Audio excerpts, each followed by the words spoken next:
Un nouvel exercice, donc l'exercice numéro 473 de la banque, donc un exercice Mine-Pont 2018, dans lequel on s'intéresse d'abord à une série entière. Donc on vous demande deux choses, d'abord déterminer le rayon de convergence de cette série, puis à l'aide du développement en série entière de la fonction exponentielle, donner une expression S de t, de S de t, la somme de la série. Et ensuite on prend un alpha strictement positif, on prend x, une variable aléatoire à valeur dans n, telle que gx de t soit égal à alpha s de t. Donc attention, dans cette manière de présenter au niveau de l'énoncé, l'existence d'une telle variable ne pose pas de problème. On va se dire qu'il y en a une. Et quand on vous demande de déterminer alpha, le fait que la variable existe sera admis.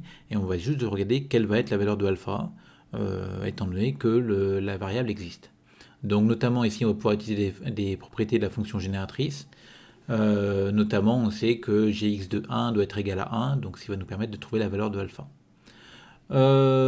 Ensuite, donc calculer gx de t, donc on le fera sans souci particulier une fois qu'on aura trouvé le alpha. Et enfin, rappeler l'expression de 2x et v de x en fonction de gx. La série génératrice elle est calculée, donc là c'est pareil, c'est essentiellement du cours, donc ça posera pas trop de problèmes. Donc il s'agit là d'un exercice qui est relativement accessible, qui utilise quelques propriétés du cours, bon, mais il n'y a rien de très difficile là-dedans. Donc pour déterminer le rayon de convergence de cette série-là, étant donné qu'on nous demande de nous servir de la série exponentielle que dans la question 2, donc on va peut-être éviter d'en servir dans la question 1. Et l'idée que je vais utiliser ici, c'est tout simplement d'appliquer le critère d'Alembert pour les séries numériques. Donc je vais poser pour tout t différentes 0, un un qui est égal à cette quantité-là. Et je vérifie, pour appliquer le critère d'Alembert pour les séries numériques, j'ai besoin d'avoir un différentes 0. Donc il va bien être différentes 0 pour tout n dans n, parce que le numérateur est strictement positif, le dénominateur c'est une factorielle aussi, et donc il n'y a aucun souci particulier, donc tout le monde existe, et j'ai pris t différentes 0, donc cette quantité-là est non nulle. Et je peux calculer le quotient, et je simplifie, et j'obtiens que ça me fait en fait 1 sur n plus 1 fois toutes ces quantités-là. Je fais un équivalent, c'est équivalent à t, valeur absolue de t sur n, et ça tend, quand n tend vers plus infini, vers 0. Comme la limite de la valeur absolue du quotient de un plus 1 sur n tend vers 0, qui est strictement plus petit que 1, le critère d'Alembert me dit que la somme des un converge, et comme ceci est valable pour tout t non nul, j'obtiens que le rayon de convergence de cette série-là est plus infini. Ensuite, donc, on vous demande de rappeler le développement en série entière de la fonction exponentielle, donc pas de souci, c'est du cours, valable pour tout x dans R.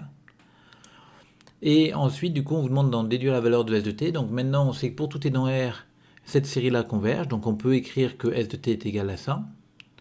Et l'idée, ça va être d'essayer de faire apparaître, de simplifier avec le factoriel n en bas, donc de faire apparaître des n, nn-1, nn-1, n-2, etc.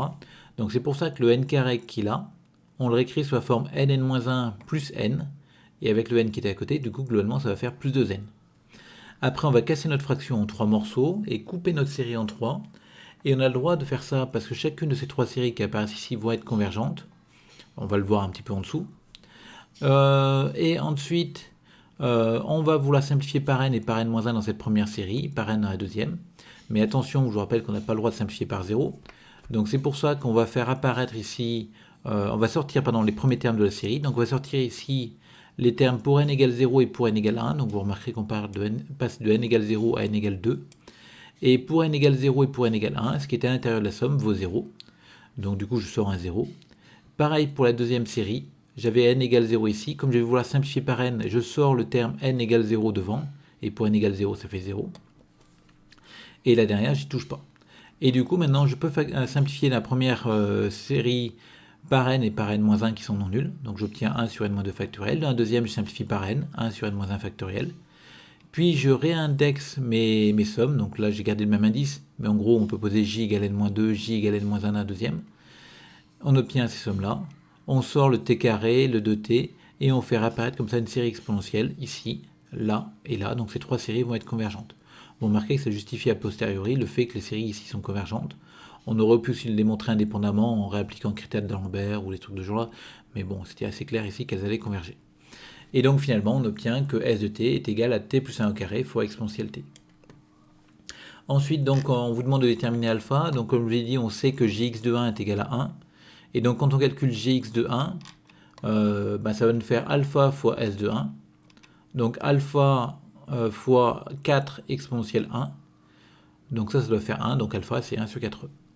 Et donc du coup, mon gx de t, c'est 1 sur 4e s de t, et donc quand on remplace, ça fait t plus 1 au carré exponentielle t sur 4e, et c'est valable pour tout t dans R.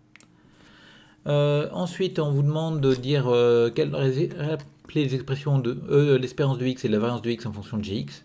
Donc déjà, on va commencer par rappeler que x admet une espérance si et seulement si gx est dérivable en 1. X admet une variance si et seulement si gx est 2 fois dérivable en 1. Et dans ce cas-là, on a les expressions qui apparaissent ici. Donc ça, c'est du cours. Hein. Et là, ici, ma fonction gx, elle est classée infini sur R parce qu'elle est développable en série entière sur R. Donc le développement en série entière, c'est 1 sur 4e fois ce truc-là. Hein. Donc c'est bien développable en série entière sur R. Et du coup, comme elle est développable en série entière sur R, elle est C infini sur R, donc en particulier en 1. Donc elle est au moins 2 fois dérivable en 1. Je calcule mon gx' de t. N'oubliez pas ici que le dénominateur est une constante. Donc en fait, on dérive que le numérateur. Donc on a du u fois v. Donc u'v plus uv'. On regroupe. Et pour calculer gx seconde, même chose. Le 4e, c'est toujours une constante. Donc on dérive le numérateur. Donc là, on a uv'. Donc on commence par dériver u fois vw. Puis u fois la dérivée de v fois w. Puis u fois v fois la dérivée de w. Et on regroupe tout le monde en une seule fraction, en mettant exponentielle t en facteur. Donc finalement, quand on regarde e de x, c'est gx' de 1, donc on remplace, ça fait 8e sur 4e, donc ça fait 2. Et v de x, c'est gx seconde de 1 plus gx' de 1 moins gx' de 1 au carré. Et donc quand on remplace, ça nous fait finalement 3,5.